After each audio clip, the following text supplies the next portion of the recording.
Chapter शुरू करते हैं अपन साम्यावस्था, रासायनिक साम्यावस्था, केमिकल इक्विलिब्रियम। ठीक है, अब उससे पहले थोड़ा सा अपन को रेट को समझना पड़ेगा। क्या है रेट ऑफ रिएक्शन, अभिक्रिया का वेग क्या है ना। जैसे गाड़ी का वेग होता है ना, प्रति सेकंड कितने किलोमीटर चले, ऐसे रेट ऑफ रिएक्शन होती है।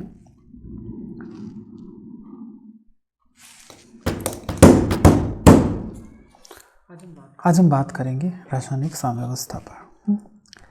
तो इससे दो भाग है, एक तो रासायनिक साम्यावस्था, एक है आयनिक साम्य। तो पहले अपन साम्यावस्था के बारे में चर्चा करने से पहले अपन को वेग के बारे में चर्चा करनी पड़ेगी। तो वेग क्या होता है, जैसे गाड़ी का वेग होता है प्रति किलोमीटर गाड़ी कितनी चली है, ऐसे ही अभिक्रिया का वेग होता है। अभिक्रिया में क्या होता है, अभिकारक होता है, रिएक्टेंट होता है, और क्या होता है, प्रोडक्ट होता है।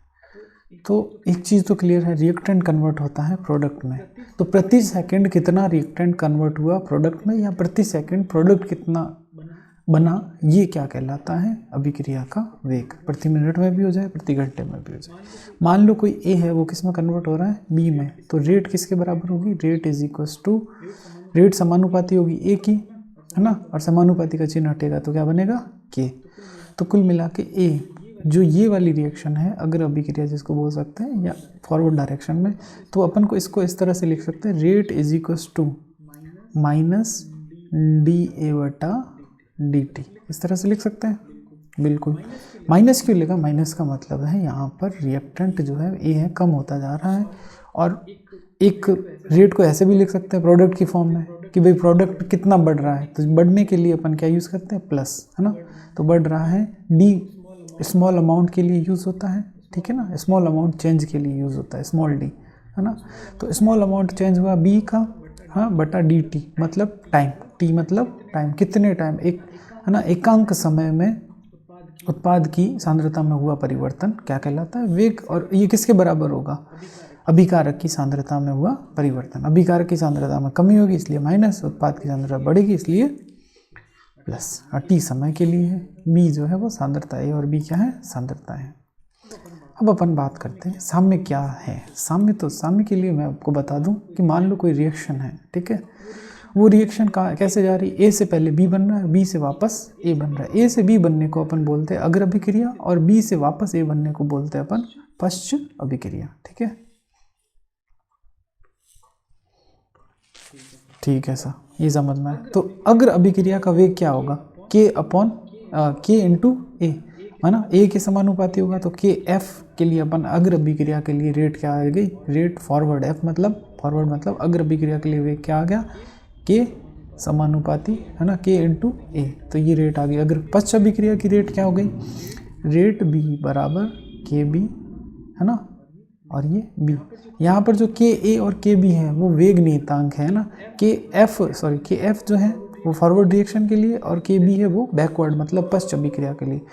और साम्य का मतलब क्या होता है कि ये अग्र अभिक्रिया और पश्च अभिक्रिया दोनों, एक ऐसी कंडीशन आती है जब अग्र और पश्च जो है वो दोनों क्या हो जाए, बराबर हो जाए। बराबर होने का क्या मतलब है, जैसे फॉर एग्जांपल मैंने कहा कि एक टंकी है, एक टंकी में क्या करो, पानी डालो, और इसमें एक क्या लगा हुआ है, नल लगा हुआ है ना।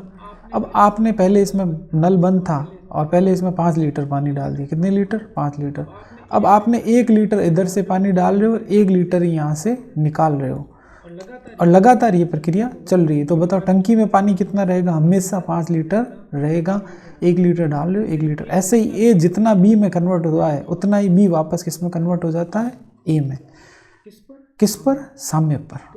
तो इसका मतलब हुआ कि अग्र और पश्च अभिक्रिया दोनों क्या है, समान है। वह कंडीशन जो है वो साम्य कहलाती है। तो इसका मतलब ये कह सकते हैं कि अग्र अभिक्रिया का वेग जो है वो पश्च अभिक्रिया के वेग के क्या हो जाता है, बराबर। और अग्र अभिक्रिया के वेग का फॉर्मूला अभी अपन ने देखा ये, और पश्च अभिक्रिया का फॉर्मूला ये। तो के एफ बट्टा के बी बराबर क्या हो गया। तो अब अगर के एफ को यहीं रखें और के बी को इधर ले जाएं तो क्या हो जाएगा, के एफ बटा के बी, और ए के नीचे कौन चला जाएगा, बी, तो बी बटा ए। यही साम्यावस्था स्थिरांक है जिसको के ई क्यू भी बोलते हैं। ठीक है, इसको जो है वो साम्यावस्था स्थिरांक कहते हैं। साम्यावस्था पर स्थिरांक जो होता है उसे साम्यावस्था स्थिरांक कहते हैं। साम्य पर गिब्स मुक्त ऊर्जा में कोई परिवर्तन नहीं होता, या ये गिब्स मुक्त ऊर्जा का मान 0 होता है। क्यों, क्योंकि जितना प्रोडक्ट ने प्रोडक्ट बनने पर उसमें मुक्त हुई होगी उतनी यूज़ हो गई वापस से रिएक्टेंट बनने में, है ना। और जितना रिएक्टेंट बनने में ऊर्जा मुक्त हुई होगी उतना वापस प्रोडक्ट बनने में ऊर्जा यूज़ हो जाएगी। इस तरह से चूँकि डेल्टा जी का मान क्या होता है, 0 होता है, क्योंकि सामने पर अभिक्रिया लगातार दोनों तरफ चल रही है। एक तरफ मुक्त होगा तो एक तरफ यूज़ होगा, तो जितनी मुक्त होगी उतनी यूज़ होगी, इसलिए डेल्टा जी का मान क्या होता है, 0। सामने रुका हुआ नहीं होता है, लगता है रुका हुआ है परंतु रुका हुआ नहीं होता। जैसे एक क्लास में 40 बच्चे हैं, 2 बच्चे बाहर गए और उसी समय 2 बच्चे अंदर आ गए, तो 2 बच्चे बाहर भी जा रहे हैं, 2 बच्चे अंदर भी आ रहे हैं, लेकिन क्लास के अंदर जो है टोटल बच्चों की संख्या वही रह रही है 40। लगता है कि जैसे उतने ही है जितने पहले थे, परंतु लगातार ये बदलता रहता है, परंतु ये गतिक होता है, ये ध्यान रखना है। प्रोसेस के दौरान जो दाब, ताप और कंसंट्रेशन है वो हमेशा क्या रहेगी, सेम। सामने पर कंसंट्रेशन चेंज नहीं होती, क्योंकि अग्र अभिक्रिया और पश्च अभिक्रिया क्या होती हैं, बराबर।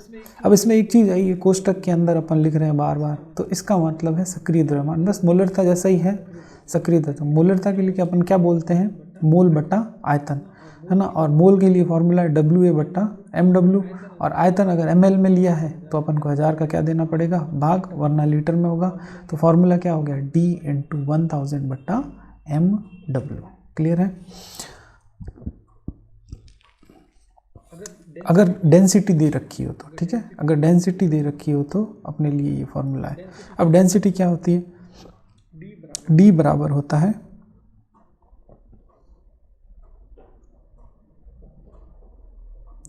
W बटा V।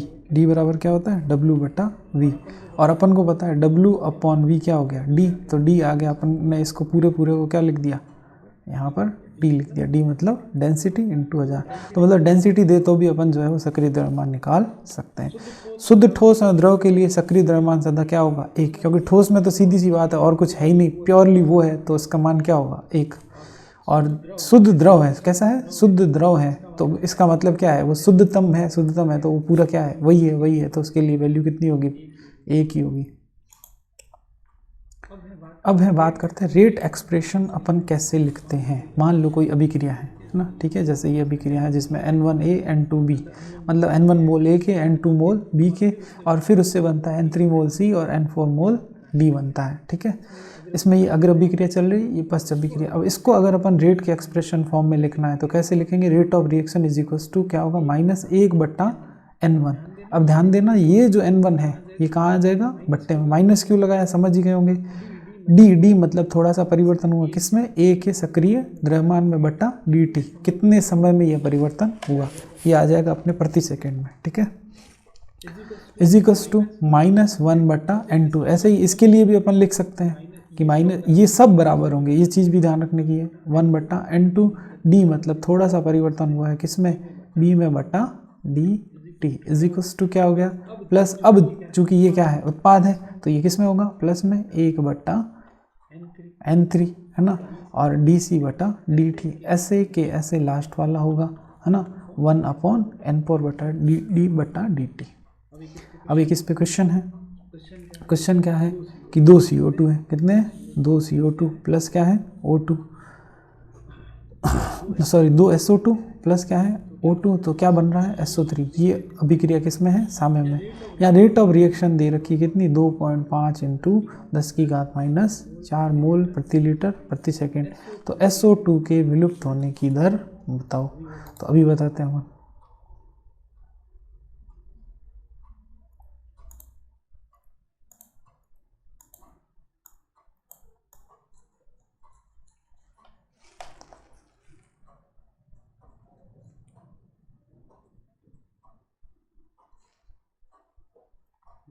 देखो, अगर सिर्फ SO2 के लिए अपन यूज़ करते हैं तो -1 बटा 2 D SO2 बटा dt, ये भी रेट ऑफ रिएक्शन है, और रेट ऑफ रिएक्शन कितनी है, 2.5 × 10⁻⁴ मोल लीटर प्रति सेकेंड, ठीक है। अब मुझे क्या ज्ञात करना है, सिर्फ SO2 के विलुप्त होने की दर, तो 2 कहाँ चला जाएगा, इधर, तो ये हो जाएगा 2 × 2.5 × 10⁻⁴ मोल लीटर -1 S -1, तो ये माइनस किसके लिए, विलुप्त होने के लिए। कौन विलुप्त हो रहा है, SO2/dt। तो 2.5 × 2 कितना हो गया, 5। तो 5 × 10⁻⁻4 मोल लीटर -1 सेकेंड -1। ये आंसर सिंपल। इस तरह के क्वेश्चन पूछे जाएंगे। अब limiting mass, law of mass action, laws of mass action के बारे में थोड़ा सा अपन जानेंगे, ये क्या होता है।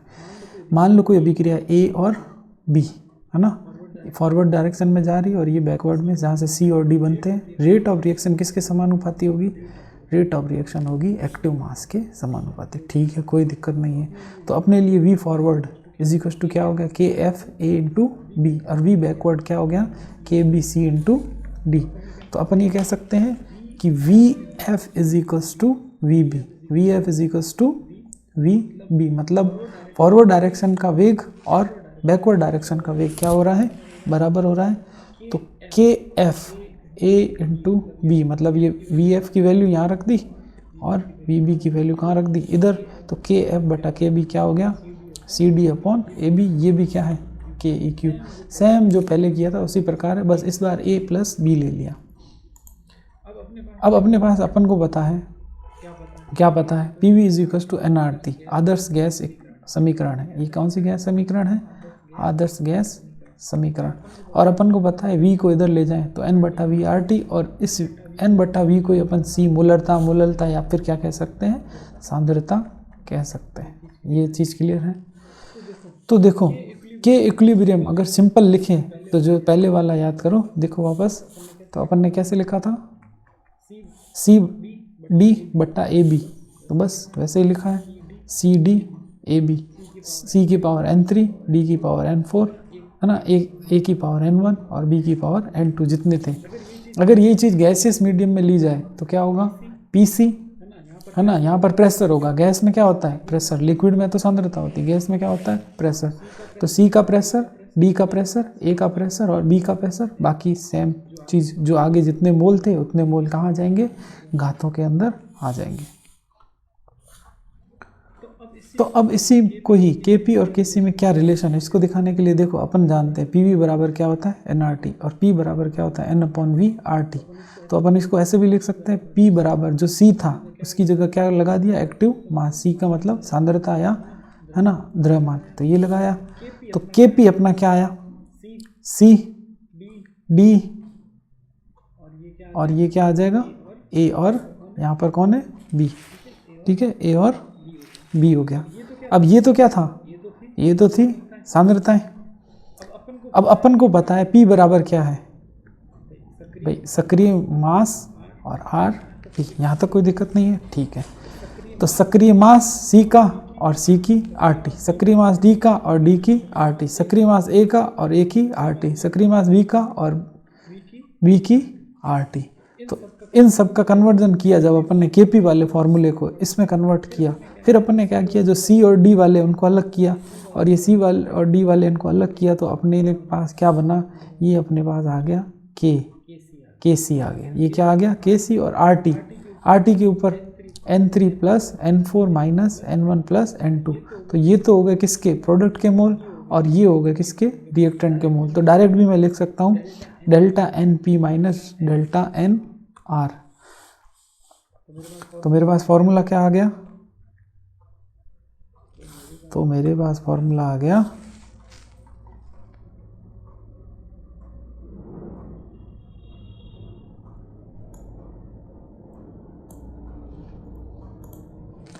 KP बराबर KC RT ΔN।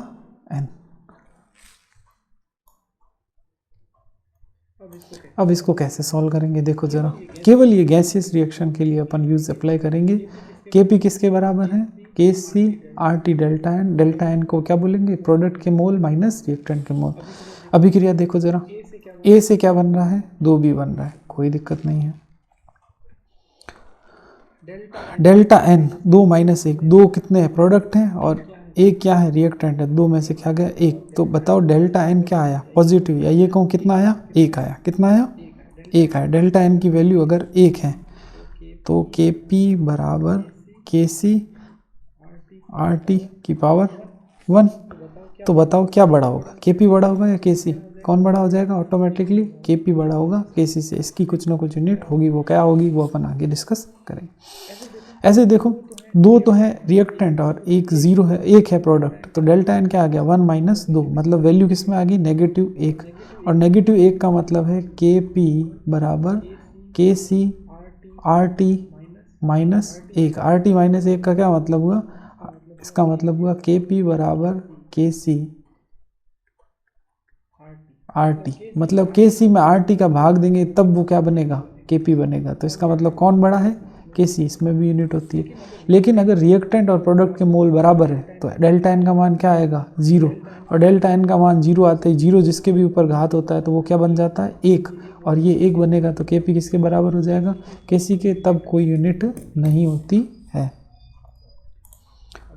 अब जैसे यूनिट अगर निकालनी हो अपन को, तो यूनिट के सी की निकालनी हो तो मोल बटा लीटर, और ऊपर क्या लिखेंगे? Delta N. और के पी की निकालनी हो तो प्रेशर, उसके ऊपर क्या आ जाएगा? Delta N. और प्रेशर एटमॉस्फेयर में होगा या बार में होगा? तो एटमॉस्फेरिक प्रेशर, और यहाँ पर क्या एटीएम में आएगा, तो ऊपर आ जाएगा डेल्टा एन। इस तरह से सिंपली अपन